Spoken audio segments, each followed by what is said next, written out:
Hello there, sword friends. Today I'm going to tell you about these two swords right here. These are two examples from Swords of Northshire, and they are a manufacturer that is known for doing some custom stuff. These are off-the-shelf models with some tweaks, and I will link them in the description down below if you're interested in getting them. I will also try to specify what customizations have been done to these base models so that if you want something that's exactly the same, then you can. Or they might provide me with links, and if they do, then I'll put them in the description down below as well. So basic gist you should know before I get into the video, these are review samples. I got them for free. If you think that makes me biased, you know at the start. I also study Japanese swordsmanship for what it's worth. I don't fancy myself an expert in the subject, but I will do Iaido. I'll talk about the experience of doing that. If you're intending to use these as a martial arts tool, I'll tell you what I know. The point, incidentally, of this review is not to change hearts and minds or sell you anything. The idea is to give you some idea of build quality, talk about the experience of using it as a practitioner, and then to cut with it a little bit. Hopefully from there you'll have an idea of what to expect if you want to buy one of these, and you won't have any unfortunate surprises, and you'll know if it's worth your money or not. Or at least hopefully you'll have a better idea if it's worth your money or not. Anyway, that's the goal. Speaking of money, this is the Akai Terukage, and it is $519 as a base price, but it has some customizations on this one. It is the custom length is an extra $50, and then it has a Hazuya polish is what was noted on here, which is an extra $100. This is the Kobayakawa Hidekane, I think Hidekane. I'm going to call it the more expensive one and the red one because the names are long and I'm going to mix them up. But this one is close to $1,400 as a base price, and this one has a couple tweaks on it as well. The custom length is $50. The Hazuya polish on it is $100. It has a geometric yakote. Supposedly that is what was noted as a fee on here, but it's also an Unokobi's Kure geometry, so I don't know if it has a geometric yakote, so that doesn't make a lot of sense. It also has Hishigami, which is another $10. The Unokobi shape, instead of the Hira shape, is an extra $25, because I believe this model is typically a Hirazakure geometry. Anyway, this one total comes up to close to $1,700. It's $1,664 and $669 for the red one. Nice. Anyway, the gist about these swords is I'm going to tell you about the bits and bobs first, and then I'll take it on to use them, and then I'll cut with them and all that kind of stuff and talk about it. But first, I'm going to go with the bits and bobs, and when I do that, I start with the kashra down here. So starting with the less expensive one, what I can tell you about this guy is it has, on all of the fittings, the kashra, the fuchi up here, and then the Tsuba, it has this copper-based, I believe that's the base metal, and it has this gold and silver detailing on it. And just admittedly, I very seldom like fittings that look like this. And part of that is because the casting quality just doesn't seem particularly crisp. I can make out some of the dragon scales, and I can tell at least it's a dragon, so it's not the end of the world. But the detailing appears like finger painted. It's just not as accurate and precise as the originals that it's trying to replicate, and it kills my suspension of disbelief. So I tend not to be a fan of these gaudier fuchi kashra on here. They don't do it for me personally, but I'll admit it's a purely subjective thing. As a fuchi, it's just fine. Doesn't have any hot spots. It's as a fitting, just a fine thing, just to me, not personally to my taste. Incidentally, it's worth noting, I did give some guidance on things I like about the swords, but I told the folks at Swords of Northshire to just surprise me, send me something they think is cool, and they sent these things over. I did ask or allude to wanting some oddball things, which they did on this one, which is hard. And I'll talk about that because I do think it represents something that Swords of Northshire is much better at than the average vendor, but I'll talk about it when I get to it. Moving back to the fuchi over here, the transition between the fuchi and the ito is not so great. One, the ito gets a little bunchy, like they had too much of it, and also the fuchi overlaps, or the kashra, I'm sorry, overlaps here. And more or less, it does create a little bit of a ledge. It's unsightly. It wasn't a problem. It's not sharp or anything like that, but it is unsightly. And this sword at $669, nice, is still a pretty expensive sword, right? And you can get swords that do not have this problem for less money.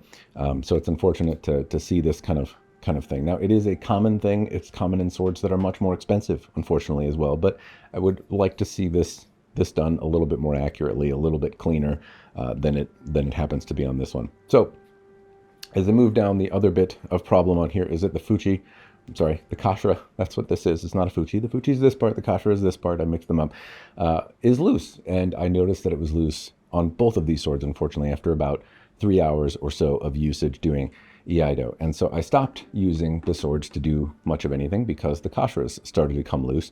And that meant that, well, if I kept using them, the whole ska would probably start to unravel, and I would have a repair on my hands that I'm not really capable of handling. So As it is, I can maybe get some Gorilla Glue under there, or I can lacquer the handle to make sure it's stable. At the same time, both of these kashras are loose, and regrettably, it's looser on the more expensive one. So that is really unfortunate. The most expensive one, which is near $1,700, has a loose kashra, which again loosened after about 3 hours of doing iaido. Some perks about this kashra, though, the more expensive one, the detailing I think is better. This is not a particularly expensive fitting, and I think these fittings could probably be found at other vendors. But I do like the less expensive variety on here. It's less ambitious, but it is more pleasing to my eye. It has some seam lines and things like that on it. It's not perfect, but at the same time, I like it better than I do the other fitting on the less expensive sword. The transitions are also a little bit better. It's not perfect. It toes in a little bit, but honestly, it's perfectly acceptable in terms of transition. It's just that they both came loose. Now, this is something I need to talk on just a little bit. A loose kashra happens. It's not, regrettably, it happens frequently. Happening within 3 hours, though, is a pretty short turnaround. These also were not exposed to a lot of inclement weather. So I got them when it was a little bit warmer. I trained with them outside while it was a little bit warmer. I trained with them inside. They've been in a pretty temperature-controlled environment. There has been some shrinkage, I guess, for lack of a better word. The humidity levels change in the spot where I'm at, but I noticed this while it was still kind of warm outside. Could I resolve it? Yeah, this is fixable. It's just not something that you should have to do. And Swords of Northshire, fortunately, agreed on that. I did ask them, what would you do if a customer came to you with this? And basically they said, we take care of the customer. And I don't think they meant in the mafioso way. But what I think they mean is they're going to replace the sword, try to help you fix it, give you your money back, something to make it right with you. This is a small issue. I could get the sword kind of fixed with some Gorilla Glue. It would be unsightly to me, like taking a partial refund would be okay, or something like that. The cost of sending it off and having somebody rewrap it is probably $300 or $400. That would be more than acceptable. I'd end up with a much better product if I were to do that. Anyway, there's a lot of things that you could do. They agreed that this was not acceptable. They were also disappointed that it happened, particularly on both examples.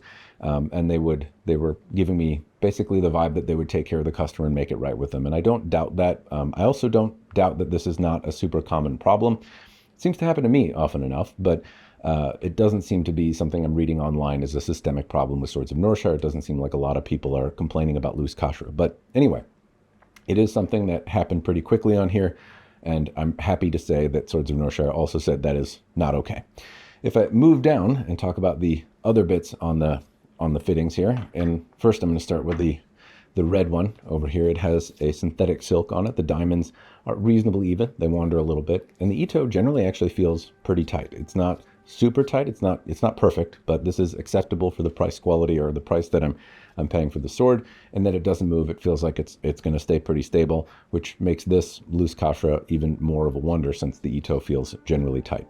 What isn't tight is the manuki. These move around pretty freely in here.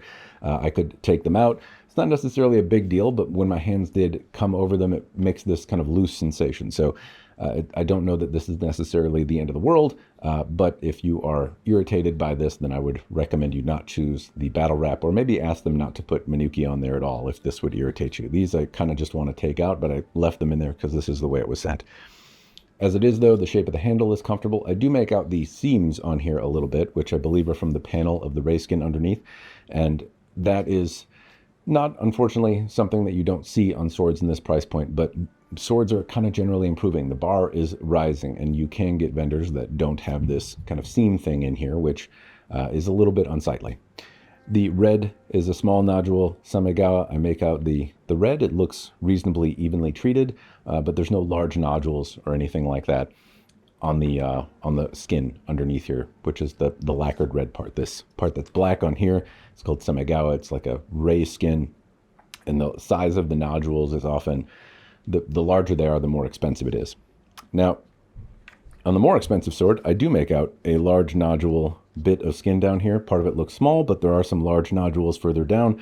It looks like it's a larger or a nicer skin. The shape of the handle is nice. The cotton ito also feels really good in the hand. It is both soft and at the same time tight feeling. This one isn't as tight as the less expensive one, but it feels solid in the hand, and it's not a level of tightness that really gives me a ton of concern, but it does move around a little bit. So I would say that if I'm spending close to $1,700 in a sword, I would like to see something a little bit more refined here, maybe a little bit tighter, but it doesn't give me the feeling it's going to come loose particularly quick. except for the fact that I guess it did down here near the near the kashira, but the rest of it feels reasonable. It also feels really nice in the hand. I would note though that cotton tends to absorb hand oil a little quicker and look a little more rugged more quickly. So if that's a bother to you, cotton might not be the best choice. I do happen to like the way it feels, and I don't mind that kind of used look after it's absorbed a lot of hours, a lot of hand oil from a lot of hours of training. Moving on from there, I'm going to talk about the Fuchi. Both of them generally fit okay, but the less expensive one has a little bit more jarring transition. It's not bad. The quality of the Fuchi is more or less what I've already talked about with the Kashira. On the more expensive one, it fits a little better, and I like it a little bit more. So it's more or less regurgitating the same pros and cons as I mentioned about the Kashira, the end bit, except for neither one of them is loose, to the credit. Neither one of those came loose, though that admittedly is a part that doesn't come loose particularly easily. If I go to the Tsuba, on the more expensive variety, this is a simple kind of cutout Tsuba. And again, I think this is a little bit of a missed opportunity. When I look at this hilt in general, it just doesn't scream $1,700 sword to me. I could see all of these fittings on a much less expensive sword. And so hopefully, you start to see it in the blade. But admittedly, these fittings are not particularly amazing or anything special that you wouldn't find on other swords that are much less expensive. Anyway, simple cutout. It looks nice enough. There is in these simple cutout or Tsukashi style Tsubas opportunity to provide dimension, so they can expand and contract and be thicker and thinner in different areas, or have rims or something like that. Not rims like you would see in your car, but the outer edge can be wider or skinnier or something like that. And this looks like a disc that's been water jet cut out and then patinated. It does at least look patinated as opposed to painted, so that much is nice. The Tsuba on the red one is better than the Fuchi Kashira, admittedly. I like the quality of the Tsuba a little bit better, and if there's one fitting to, I suppose, get better, the Tsuba is a little bit more in your face. I can make out the dragons, the scales, the gold and silver detailing appears to be better applied, and it has a little bit of dimension to it too. The dragon kind of coils around the outer edge of the Tsuba. I like the fitting a little bit more on the less expensive one. It's also worth noting that either Tsuba doesn't give me any complaint when using it. There's no hot spots or any uncomfortable bits to note about using them. Sometimes there's sharp little things, or every now and again somebody will make a hole with a pointy bit in it that your finger wants to get trapped in, and if you're doing certain maneuvers with a sword, it all of a sudden bites you, and that's uncomfortable. I didn't notice any ergonomic issues with either one of these handles apart from the Kashira coming off and some other this and that. The Manuki moving around here were also a little bit distracting. I noticed them, but that's maybe because I review swords on the internet for fun. So I don't know if a normal practitioner would or wouldn't. Now, if I move down to the scabbards, I'm going to start with this guy first, the red one. And this is a scabbard that I have seen before. And I happen to have another example of it right here. So I have basically the same scabbard, right? So this is a Dark Sword Armory katana, and I have effectively the same scabbard here with very, very similar looks. But if I flip it around, you start to see that there is a little bit more to it. So on this scabbard, which looks the same, it doesn't have the detailing on both sides, which this one at Swords of Northshire did. Also on the example from Swords of Northshire, I can make out kind of the wood structure a little bit better, and it draws and sheathes better than the other example did. So this is a nicer, it doesn't rattle. Now mine doesn't sheathe all the way. That has to do with some of the humidity levels here. All the scabbards in my room are kind of tightening up here at the moment. So it was tensioned reasonably well when I got it, and this is a better fit scabbard than I typically see. I see ones that look like it, but this example is better. I also see less lacquer kind of getting in the mother of pearl detailing, so it is while it looks the same, it is a cleaner example, admittedly. On the more expensive sword, the scabbard is wrapped in a full bit of semigao, and this is usually in a scabbard that's going to cost like an extra $100 or something like that. It is a more expensive option. The semigao is an expensive material. Finding a skin long enough to wrap an entire scabbard and then to do it well is an expensive thing. And this is done well. It doesn't rattle. The seam is reasonably well placed. It doesn't get super bulgy. At the same time, it doesn't have a lot of dimension. I would have loved if it thinned down a little bit and just had a little bit more class to it. This is supposed to be a really bougie scabbard, really nice material. At the same time, it kind of has a chunkier feel to it than I might like.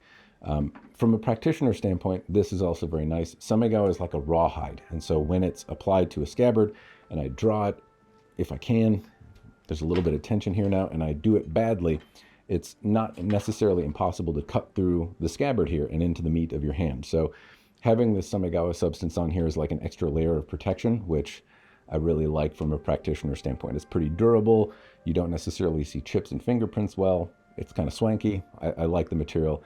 The only complaint that I would have, not really a complaint, but observation, it'd be nice if it had a little bit more dimension, a little more taper down here at the edge, which incidentally the less expensive one has.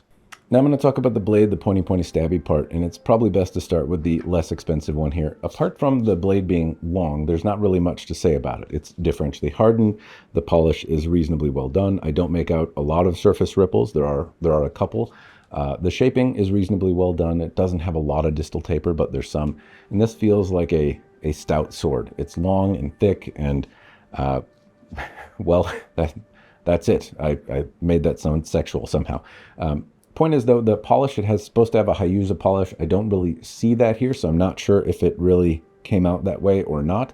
The polish looks actually quite subtle. The hamon is nice on it. There is a Yokote on here. It appears geometric, and it's not got the worst polish on there that I've seen. At the same time, I have seen nicer for $670 Kasaki polishes on there. It's not a bad polish, but it doesn't really do a lot for me. It's also very, very subtle. I have to kind of get it in the right light to see the hamon. Lines and whatnot don't seem to wander around too much, though. And in terms of feeling, it's just big feeling, which isn't necessarily bad. This feels like it would be a reasonably effective cutter. It's just not delicate or anything like that. It's also not uncontrollable. It just has a stouter feeling in the hand, which is pleasant. At the same time, not something that I would necessarily choose to do much iaido with. It would wear me out. But for a cutting blade, it's not necessarily the worst feeling. It has a generally slender shape, and it's also a long enough blade to make me move my hips. So as a training tool, I did enjoy training with this. A lot of times I get samples, and a lot of times they're like 27, 28 inches, and I can cheat when I draw them. This required me to move my hips. So I like the length, and I like that the length can be customized for not a whole lot of money. That's not something you get everywhere. Sometimes it costs more, but it sounds like a custom length was $50 extra to get something your size. This one, if you're going to cut stuff with it, then you're probably going to be fine. But if you're cutting lighter targets or trying to move quickly, this is a stouter feeling sword. If you like that feeling of kind of imposing heft, if you like it to have authority in a cut, then this is good. But it's on the edge of comfort for me. It's still comfortable, but it's teetering on the edge of discomfort. By contrast, this one feels great. It is an Unikobi Zakuri geometry, which means it has kind of a naginata style. This bohi runs about a third up the blade, and then the back half of the blade kind of tapers in. It's not an edge, but it has more or less the spine cants back and it reduces weight. It also has the sohi that runs along the shinogi area here, up till almost about 5 inches away from the tip or so. This one also has horimono. There's a dragon that's carved in here, and then a ken on the other side with some Sanskrit. I'm not sure exactly what it says, but it's a thing I've seen on a few different swords. Now, Swords of Northshire advertises this as hand carved, and I don't know if that's the case. Detailed by hand, perhaps, but I get the feeling that this is probably done in some part with a laser engraver or a patterning tool. At the same time, it's more polished and prettier than I see with some other laser engraving tools. I've seen this before, and so it makes me think that like maybe the base of it is done with a laser engraver, and then there's some hand polishing that happens, because it does look crisper and cleaner. At the same time, it also looks like some of these areas with the Sanskrit are just perfectly flat and also have kind of a porous look to them that gives me the impression it was done with a laser engraver. If this were done by hand, incidentally, if I were to send this off to somebody that did horimono as an expertise, it could easily cost more than $1,700 to have this done on a sword. So I'm not complaining about a laser engraver. I'm just saying it has that look to it, which honestly I welcome. Now I have an option potentially to put swirly mitsudomes all over more parts of the sword. So there's potentially some ideas more to come there. Anyway, this sword has some other things that are more than meets the eye. One, it is a folded blade, so it has a polish in the surface or a hada in the surface. It doesn't come out in a lot of lights, but in the right light I can see it. It has a lovely little hamon on the differentially hardened blade. It was noted that it has a geometric yokote. I don't see a yokote on here at all, so I'm not sure. That might have been a misprint from the folks at Swords of Northshire when they sent me an email. It's reasonably well shaped. There's not, too many ripples in the surface. It's generally quite clean, even in the bohi, which is tougher to do. Oftentimes the bohi are kind of have a lot of ripples in the surface, and I don't see that here. The interesting bit is, and I alluded to the folks at Swords of Northshire doing this, one side has a Hazuya polished hamon, and I see the Hazuya polish on here. I don't see it on this one, even though it was noted as having it. On the other side of the sword, I see the polish, and I see the same natural hamon, but I see an etched hamon on top of it, which is something I kind of asked to have so I could show the example of both. And that's a really weird and stupid thing to do. Most people would not ask for it. Why would you do it? At the same time, some weird five-headed guy on the internet wants it so he can show like two different things on the sword, have both features, one with and one without. But normally, you wouldn't have a differentially hardened sword with a higher end polish, and then also etch a different polish on top of it, because it obscures what you have paid seemingly a lot of money to have done the right way. But I asked for it, and it was done here on one side. And that, to me, is an example of kind of the weird things that Swords of Northshire can do that other people wouldn't do. And naturally, I can imagine the person getting this order would read it and be like, that sounds dumb. Or is that correct? What idiot would do this? This idiot. That's who would do it. So it's kind of nice to see. Now, I wouldn't recommend you do it. It's certainly jarring visually, and it doesn't really add much. It's interesting to see the interaction between the etched hamon and the genuine one. At the same time, it is a stupid thing to ask for. I asked for it, they did it, and it's neat to see that they can, because I can imagine asking and somebody just saying, no, we're not going to do that. But one of the levels of customization that Swords of Northshire can do that not everyone can. Now I'm going to talk about using the swords for Iaido, and the first one that I'm going to talk about is the red one, the less expensive sword. Moving this around wasn't bad, honestly. It moved reasonably well. It was just stout, and so as a training tool, I didn't find it particularly comfortable. It also doesn't have a bohie on it, so I don't hear it particularly well. Well, it's my size, and it allows me to train kind of some hip movements. I didn't find it to be a particularly endearing training tool, coupled with the fact that, after not too long, the kashira started to come loose. So not my favorite in terms of moving around. Generally speaking, if I'm going to train with a blade for Iaido, I like something light and lively. It allows me to move and, work on my technique more than my muscles, so to speak. So I didn't necessarily find that to be great, but I can see how some people that prefer a stouter sword are going to like it. It wasn't cumbersome to move around. Like I said, it's just a little bit on the edge of comfort for me. If you don't like heavier swords, though, then this one just has a stouter feel to it. And so perhaps it's a little bit more balanced in a shorter length. In the longer one, it's just on the edge of comfort. I had more comfort in cutting with it and doing harder targets. Like if I were to go out and whack logs or do medium type targets, then this would be something I wouldn't mind. It gives me a little bit more meat, a little bit more authority in the cut. But as a training tool, I can't say that I really liked it very much. By contrast, this Unokobe Zukuri style blade moves really well. For a longer blade, it is very, very fine feeling in the hand. I feel like I have control over it. I feel like I can get the tip exactly where I want. I can accelerate the blade well. It feels like it still has enough authority in the cut to do quite well, which incidentally it did. At the same time, it's just light. I feel like I could train with this for quite a long time, and it's also long, and I can hear it. If I move it around, it makes a swishy noise.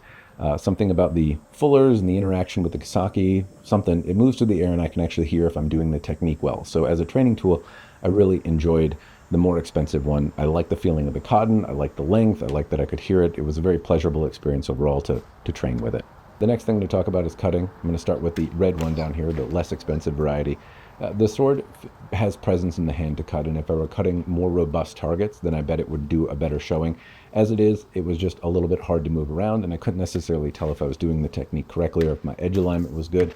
When it was good, it certainly seemed to pop the noodles apart, cut bottles reasonably well, but it didn't really honestly impress me in the cutting. It wasn't necessarily super easy to use. And by comparison, I had this out on the same day. I was using it on the same targets, and it really seemed to separate the targets well. It felt really, really easy to move, easy to control. It felt sharper. It consistently popped noodles apart, and that certainly could be because I feel like I can align the edge better, and it's lighter and just more easy to control, so I had better results doing it. I get the impression, though, if I were to destructive test these swords, that this one, the more robust one, would probably do a better job. It feels stouter. It feels like it would handle 2x4s and green bamboo and some of the more aggressive, debatably abusive targets better than this one, which feels a little bit more refined. It feels like it would probably bend on some of those more aggressive cuts, at least quicker than the more durable one would, but it's thicker, so I suppose that makes sense. Anyway, it wasn't a bad experience, just I could really feel it. It was hard to generate tip speed, hard to control, hard to stop. Not on the edge of uncontrollable or clunky, but it had a lot of authority, and you need to like a sword like that to enjoy it.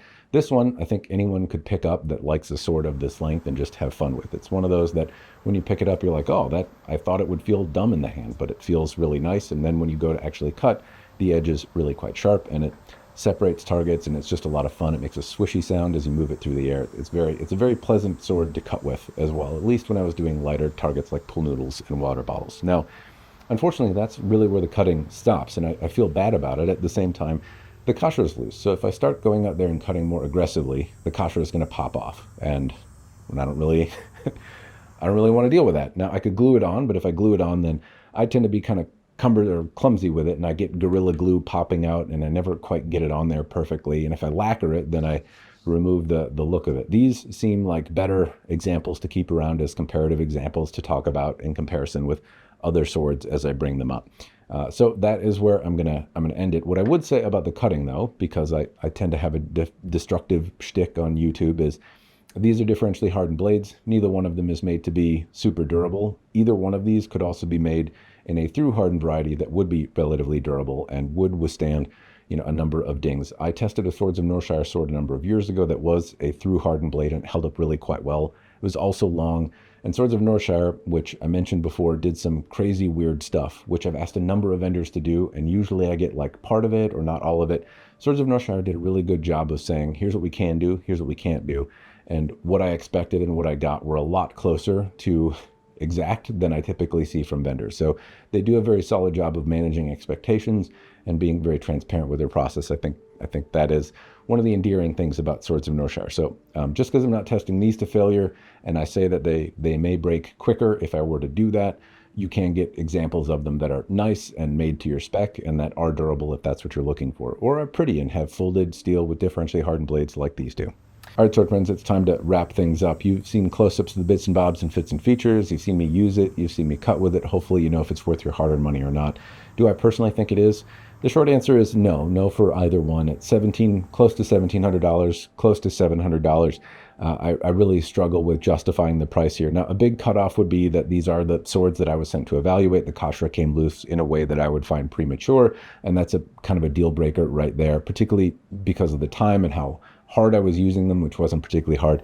And Fortune Swords of Northshire agreed and said they would make a customer whole. So if I separated out the kasha issue, what about that? Well, they performed reasonably well. Apart from that, they cut, they moved, they are pretty enough looking swords. However, I feel like I could find basically the same thing for less, right? If I look at this sword and I price out a 1095 katana in a 30-inch length and, similar fittings, I feel like instead of $669, I would be able to find it for maybe $400 or $500. And that's because the market is a great time to be a buyer. There's a lot of options. A lot of forges want your money. A lot of forges can make really nice stuff. This one, Horimono, is kind of the wild card here. I don't know how much that would cost.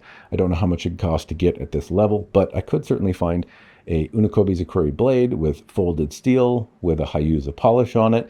Maybe not with the feature of being odd on one side. And similar level of fittings. Some vendors offer cotton, some don't.